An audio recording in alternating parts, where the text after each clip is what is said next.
भगवान विष्णु के 24 अवतारों में से एक राजा पृथु और पृथ्वी की कथा है कि सतयुग में इक्ष्वाकु वंश के एक राजा वेण हुए। उन्होंने इतने अत्याचार किए कि धरती बंजर हो गई, नदियां सूख गईं। जैसे सारी औषधि, वन, अन्न, जल धरती ने अपने अंदर ही समा लिए।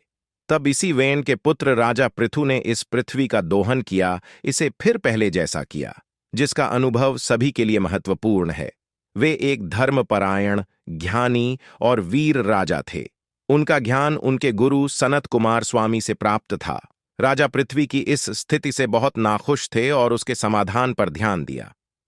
अपने लोगों की सेवा करने की अपनी तीव्र इच्छा के कारण वह क्रोध की स्थिति में आ गए। चित्र में पृथ्वी को अपने जीवन के लिए दौड़ती हुई गाय के रूप में वर्णित किया गया था, क्योंकि राजा ने क्रोध में धनुष और तीर से उसका पीछा किया था। श्रीमद् भागवतम में कहा गया है कि राजा पृथु के नाम पर पूरी पृथ्वी का नाम पृथ्वी रखा गया है, क्योंकि वह सभी के साथ मिलकर रहने के साथ पृथ्वी को उसकी सबसे अच्छी स्थिति में बहाल करने में सफल रहे थे। ये पृथु भगवान विष्णु के 24 अवतारों में एक माने गए हैं। इन्हीं के नाम पर इसका नाम पृथ्वी पड़ा।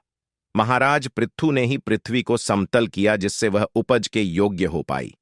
महाराज पृथु से पहले इस पृथ्वी पर पुर ग्रामादि का विभाजन नहीं था।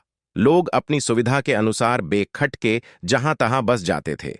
महाराज पृथु अत्यंत लोकहितकारी थे। उन्होंने 99 अश्वमेध यज्ञ किए थे। 100वें यज्ञ के समय इंद्र ने अनेक वेश धारण कर अनेक बार घोड़ा चुराया, परंतु महाराज पृथु के पुत्र इंद्र को भगाकर घोड़ा ले आते थे। इंद्र के बारंबार कुकृत्य से महाराज पृथु अत्यंत क्रोधित होकर उन्हें मार ही डालना चाहते थे कि यज्ञ के रथविजों ने उनकी यज्ञ दीक्षा के कारण उन्हें रोका तथा मंत्रबल से इंद्र को अग्नि में हवन कर देने की बात कही। परंतु ब्रह्मा जी के समझाने से पृथु मान गए और यज्ञ को रोक दिया।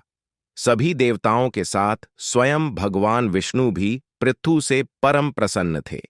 आज के लिए इतना ही, मिलते हैं नेक्स्ट वीडियो में। इस तरह की वीडियो देखने के लिए चैनल को सब्सक्राइब करें।